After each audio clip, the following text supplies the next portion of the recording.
여러분, 다이어트 하면 가장 먼저 어떤 것부터 떠오르시나요? 조금 먹어야 살 빠진다, 운동을 많이 해야 된다, 제로 음료는 괜찮다, 고구마 닭가슴살만 먹어야 된다, 늦은 시간에 밥 먹으면 살찐다. 아마 다 들어보셨을 겁니다. 그런데 여러분, 이거 다 다이어트 실패하는 공식입니다. 이런 생각으로 다이어트를 하셨던 분들 중에서 다이어트를 성공하신 분들을 거의 본 적이 없습니다. 저는 40kg을 직접 감량하고 수많은 회원님들을 관리하면서 깨달은 게 있습니다. 바로 다이어트의 진짜 비밀은 칼로리가 아니라 지방을 잘 태우는 몸으로 세팅하는 것이었습니다. 오늘은 어떻게 하면 내 몸을 지방을 잘 태우는 몸으로 세팅할 수 있는지, 칼로리를 신경 쓰지 않고 배고프지 않게 배부르게 먹으면서 살을 뺄 수 있는지 그 비밀을 알려드리겠습니다. 본격적으로 시작하기 전에 좋아요와 구독 부탁드립니다. 안녕하세요, 스코치입니다. 저는 7개월 동안 40kg을 감량하고 현재 8년간 회원님들을 관리하는 다이어트 코치로 활동하고 있는데요. 제가 8년 동안 정말 수많은 회원님들을 만나면서 다이어트에 관한 이야기들을 정말 많이 합니다. 당연히 제가 다이어트 코치니까 다이어트 관련된 이야기를 많이 하겠죠?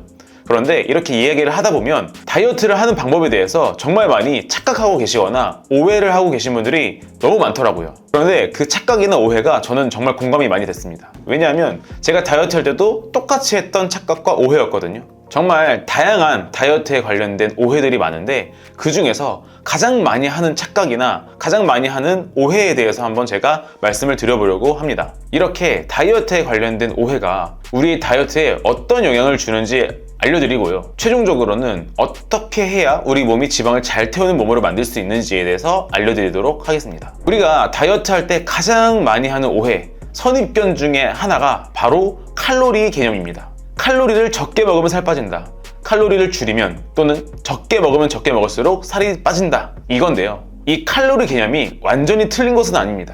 우리가 칼로리만 보고 다이어트를 하게 되면 결국에는 우리 몸의 대사량이 떨어질 거고 요요가 쉽게 찾아오는 몸으로 바뀝니다. 이렇게 칼로리를 계산해서 칼로리를 적게 먹으면서 다이어트를 하면 단기간에 체중은 빠져요. 그리고 단기간의 다이어트만큼은 될 수 있습니다. 그런데 우리가 다이어트를 하는 목적이 단기간만 날씬하고 단기간만 건강하려고 다이어트를 하는 게 아니잖아요. 지금 다이어트를 하려는 이유가 오랫동안 건강한 몸으로 살기 위해서 다이어트를 하는 것이죠. 그런데 칼로리 개념으로 다이어트를 접근하시면 장기적으로 봤을 때 절대로 성공할 수 없습니다. 이렇게 칼로리를 줄이면서 다이어트 하셨던 분들이 꼭 저에게 하는 말이 있었습니다. 도대체 얼마나 더 적게 먹어야 살이 빠지나요? 내가 적게 먹으면 적게 먹을수록 살이 빠지고 체중이 내려가야 되는데 아무리 적게 먹어도 체중이 안 내려가는 거예요. 살도 빠지지 않고. 이 시점이 왔다는 것은 안타깝게도 요요가 쉽게 오는 그런 몸이 되어 있을 겁니다.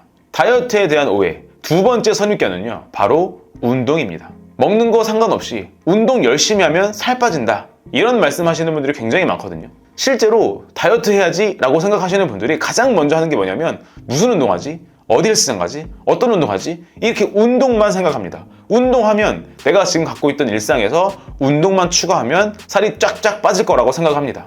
그런데 여러분, 이거는 완전히 잘못된 생각입니다. 우리 몸이 에너지를 쓰는 형태를 한번 보시면 이해가 되실 텐데요. 우리 몸의 에너지의 60%에서 70% 정도를 기초 대사량이 차지하고 있습니다. 인간의 기본적인 생명 활동을 하기 위해서 무려 60에서 70% 정도의 에너지를 사용한다는 거예요. 그 다음 많이 사용하는 게 우리가 일상적으로 움직이는 비운동 활동으로 에너지를 쓰는데요. 이 에너지는 약 15% 정도의 에너지를 씁니다. 그리고 우리가 먹은 음식물을 소화하는데 약 10%의 에너지를 써요. 그러면 결과적으로 우리 몸이 운동으로 쓰는 에너지는 10% 미만입니다. 즉, 우리 몸에 하루 동안 쓰는 에너지가 총 100%라면 여기에 10%도 해당하지 않는다는 겁니다. 아무리 운동을 열심히 해도 살이 잘 빠지지 않는 이유가 바로 이 때문입니다.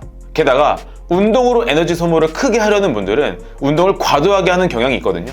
이렇게 과도한 운동을 하게 되면 내 몸의 스트레스 호르몬인 코르티솔 수치가 높아지면서 인슐린 저항성이 악화되고요. 식욕 호르몬인 그렐린이 굉장히 많이 분비됩니다. 이 때문에 운동을 과하게 하고 나면 식욕이 엄청나게 올라올 수 있고요. 그러다 보면 폭식으로 이어질 수 있습니다. 그렇기 때문에 운동은 칼로리를 태우는 수단이 아니라 우리 몸의 호르몬을 정상화시키고 대사를 건강하게 마는데 활용하셔야 합니다. 다이어트 할 때 가장 많이 하는 오해, 바로 제로 칼로리, 제로 음료는 괜찮답니다. 제 유튜브 댓글에도 제로 음료 괜찮냐고 물어보시는 분들이 굉장히 많고요. 제로 칼로리 음료는 괜찮다라고 말씀을 하시는 분들도 계십니다. 그런데 여러분, 제로 음료 또는 제로 칼로리 음식들은 칼로리 개념으로 봤을 때는 괜찮아요. 근데 제가 앞서 말씀드렸죠. 다이어트를 칼로리로 접근해서는 안 된다고. 제로식품의 특징은 뭐냐면 먹었는데도 배가 안 불러요. 실제로 우리가 배가 부르다는 것은 음식이 위에 도달했을 때 GLP-1 호르몬도 나와야 되고 포만감 호르몬인 렙틴이 나와서 아 배부르다 라는 감정을 느껴야 되거든요. 근데 단순히 위를 채워서 배가 부른 느낌이 난다고 하면 결국에는 그 음식물이 소화돼서 위가 비어지는 순간 바로 배고픔이 찾아옵니다. 포만감이 오래 지속되지 못하고 또 다른 음식을 먹게 되고요. 이것보다 더 중요한 것은 제로식품에는 그 맛을 내기 위한 각종 첨가물들이 들어간다는 거예요. 이런 첨가물들은 우리 장내 환경에 좋은 영향을 주지 못합니다. 장내 환경이 무너지면 인슐린에도 문제가 생기고요. 우리 몸에 지방이 더 잘 쌓이는 몸으로 바뀌는 겁니다. 칼로리만 봤을 때 제로 음료, 제로 식품들은 좋아 보이지만 결국에 우리 몸에는 독이 될 수 있습니다.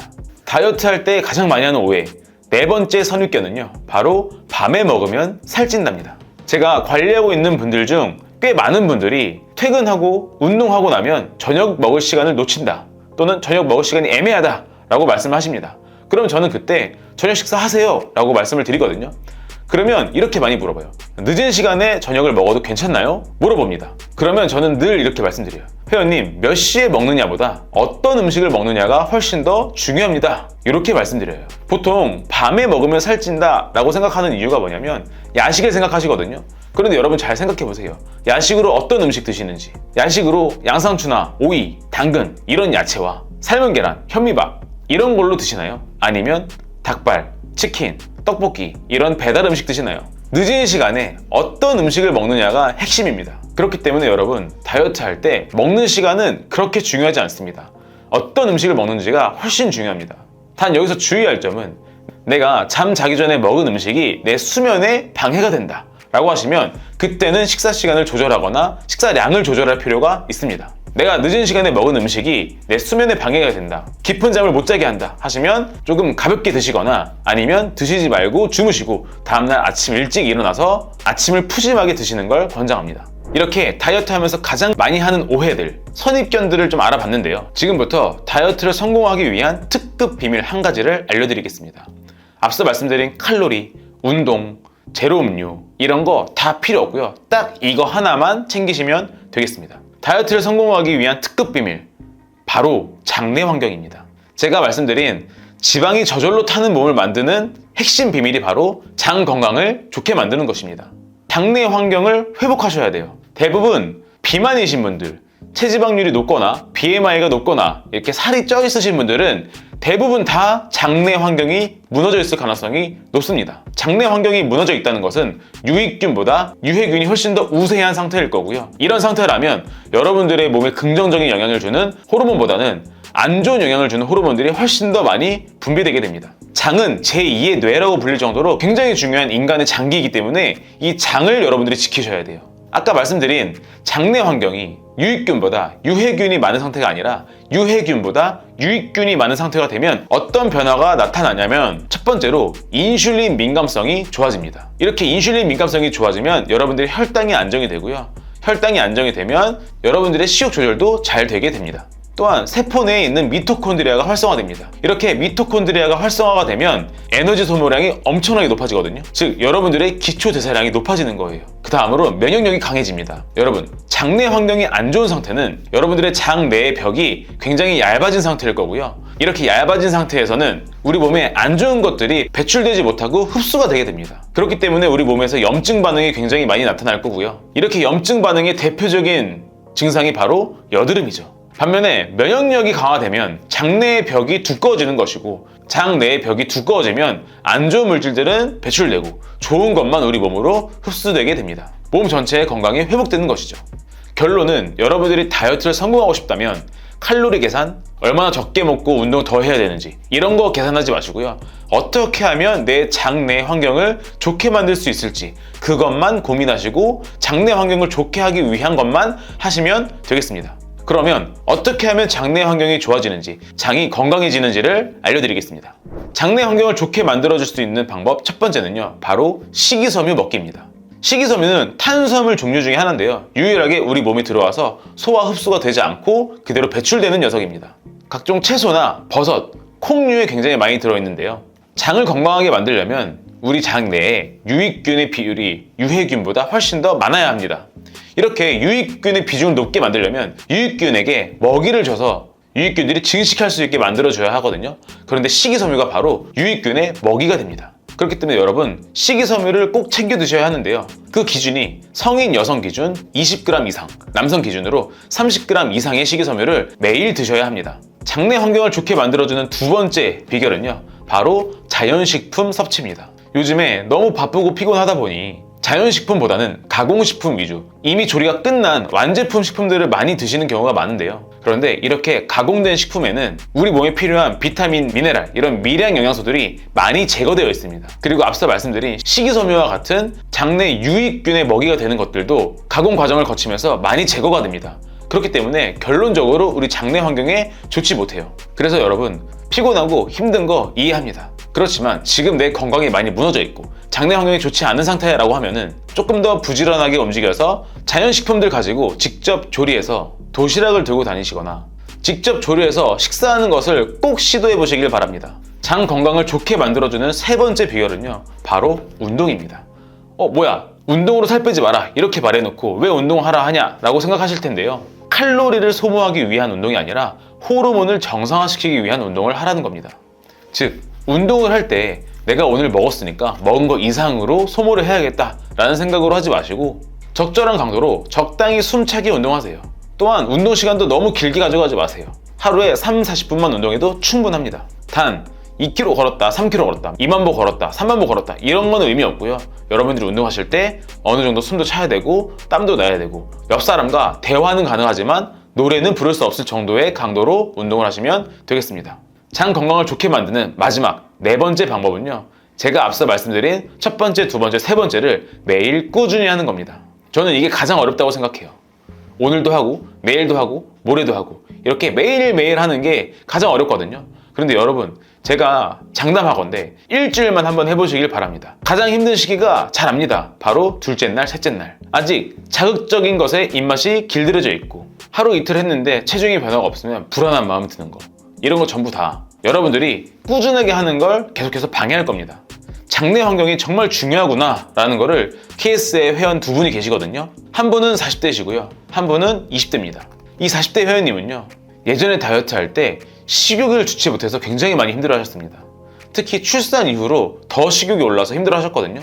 그래서 제가 이 식욕을 잡기 위해서 장내 환경에 대해서 얘기를 했고, 그 장내 환경을 좋게 만들기 위한 방법으로 들기름을 추천했습니다. 매일 아침 공복에 들기름 5g을 한번 먹어봐라. 그리고 가공식품 먹지 말고 자연식품으로 식단을 구성해봐라. 칼로리 신경 쓰지 말고 양 신경 쓰지 말고 배 부를 때까지 먹되 내 몸에 좋은 지방과 자연식품으로 꽉꽉 채워봐라 라고 했습니다. 그 반면에 20대 회원님은요, 똑같이 식욕 조절이 안 되고 주체가 안 돼서 힘들어하는 회원이었거든요. 그런데 이 회원님은 겉으로 봤을 때는 굉장히 칼로리도 적고 건강해 보이거든요. 근데 그 안에는 흡이 있었습니다. 아침에는 그릭 요거트에 과일을 먹는데 그 그릭 요거트에 프로틴 쉐이크 가루를 타먹는 거예요. 그리고 점심 때는 샐러드를 먹는데 샐러드를 먹을 때 꼭 저당 소스를 함께 먹었습니다. 그렇게 가공식품들을 껴서 식단을 하고 있는데 살이 하나도 안 빠지는 거예요. 그래서 제가 미팅할 때 이런 것들 끊어봐라. 프로틴 쉐이크 먹지 말고 단백질 음식으로 먹고 저당 소스 먹지 말고 소금, 후추 이런 향신료나 간만 맞춰서 한번 먹어봐라 라고 했더니 프로틴 쉐이크 끊으라는 게 죽으라는 소리랑 똑같다는 겁니다. 아침마다 들기름을 먹고 칼로리 신경 쓰지 않고 자연식품으로 배부르게 식단을 하신 회원님은 자기가 다이어트 하면서 식욕이 안 올라온 적이 처음이라고, 먹고 싶은 음식이 그렇게 생각나지 않는다 라고 말씀하셨습니다. 이거를 듣고 여기서 확신했습니다. 아, 장내 환경이 정말 중요하구나. 아무리 칼로리를 적게 먹고 아무리 저당 소스에 아무리 샐러드를 먹어도 이런 첨가물들이 많이 들어간 것들과 함께 먹는다면 장내 환경은 좋아지지 않는구나. 그리고 동시에 식욕도 잡히지 않는구나. 그래서 이 20대 회원님에게는 완전히 끊게 하기보다는 점점 줄여나가보자 얘기를 했고 점점 줄여나가고 있습니다. 식욕이 언제 안정화될지 모르겠지만 이렇게 점점 줄여나가다 보면 장내 환경도 좋아질 거고 그러다 보면 식욕도 잡힐 거라고 생각합니다. 이렇게 두 명의 회원 사례만 봐도 알 수 있듯이 다이어트 할 때 칼로리 계산하는 거, 덜 먹고 많이 움직이는 거, 제로 칼로리니까 괜찮다는 거, 이거 아니고요. 결국에는 장내 환경이 너무너무 중요합니다. 망가진 장내 환경을 다시 회복하는 게 핵심입니다. 식욕 조절이 안 되고 지방을 합성하는 몸이 아니라 식욕 조절이 잘 되고 지방을 잘 쓰는 몸으로 만드는 게 너무나도 중요합니다. 여러분, 이렇게 지방을 잘 쓰는 몸을 한번 만들어 놓으면 그때는 쉽게 요요도 오지 않고 살이 다시 잘 찌지도 않습니다. 그런데 현재 여러분들의 몸 상태, 다이어트를 필요로 하는 분들의 몸 상태는 장내 환경이 좋지 않은 상태이며 식욕 조절도 어렵고 지방 분해보다는 합성이 원활한 상태일 겁니다. 그렇기 때문에 여러분들이 지금 당장 해야 되는 거는 장내 환경을 개선하는 겁니다.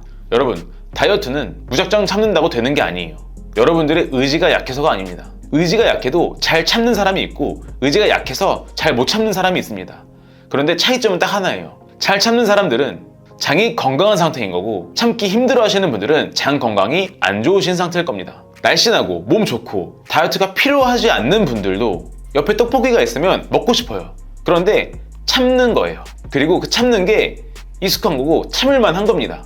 이거는 그 사람이 참을성이 좋고 의지가 강하고 인내심이 강해서가 아니라 그 몸을 만들기 위해서 부단히 노력했을 거고요. 그 노력으로 인해서 장내 환경이 좋아졌을 거고 장이 건강해졌을 겁니다. 그렇기 때문에 참는 게 조금 더 쉬운 거죠. 앞으로 다이어트를 정말 하고 싶으시다면, 다이어트를 성공하고 싶으시다면 칼로리 계산 그만하세요. 덜 먹고 더 운동하는 거 그만하세요. 닭가슴살, 고구마, 채소만 먹는 거 그만하시고요. 제로 음료, 제로 칼로리 간식 이런 거 그만 드세요. 음식다운 음식을 드시고 공장에서 제조된 음식이 아닌 직접 내가 조리한 음식, 내가 조리하지 못하더라도 적어도 공장에서 나온 음식은 아니다. 이런 음식들로 여러분들 식사를 하셔야 합니다. 지금까지 칼로리 계산하고 가공식품 먹으면서 다이어트 하셨다면 오늘부터라도 당장 바꿔보세요. 오늘부터는 지방 합성이 잘 되는 몸이 아닌 지방을 잘 태우는 몸으로 만들어 보는 겁니다. 이게 바로 제가 오늘 알려드리는 다이어트의 비밀입니다.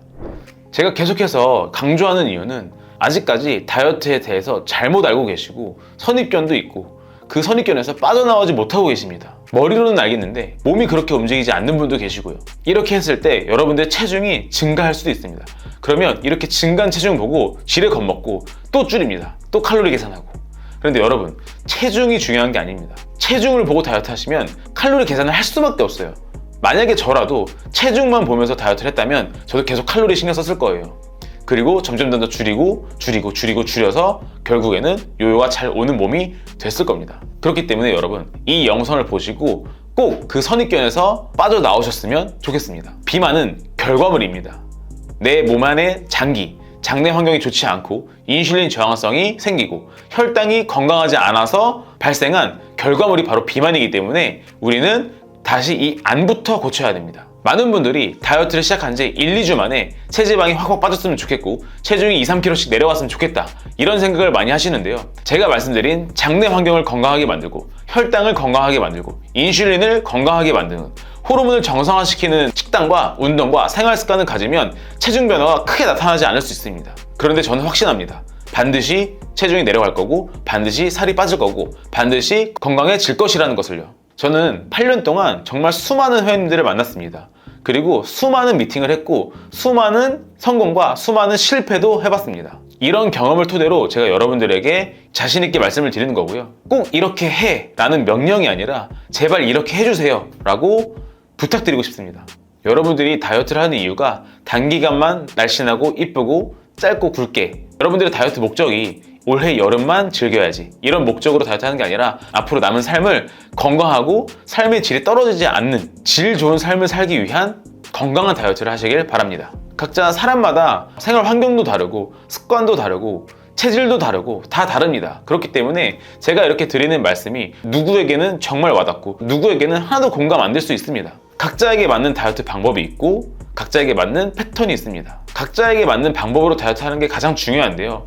그래도 제가 말씀드리는 거는 모두에게 다 공통된 꼭 필요한 것들입니다. 장 건강. 남녀노소 모두가 장은 건강해야 합니다. 이게 꼭 다이어트 목적이 아니라도요. 그렇기 때문에 여러분, 장을 건강하게 할 수 있는 식사, 장을 건강하게 할 수 있는 생활 습관, 어떻게 하면 내 장이 더 건강할 수 있을까를 고민하시고 장이 건강해지기 위한 무언가를 꼭 하시길 바랍니다. 오늘 영상은 여기까지입니다. 도움이 되셨다면 좋아요와 구독 부탁드립니다. 감사합니다.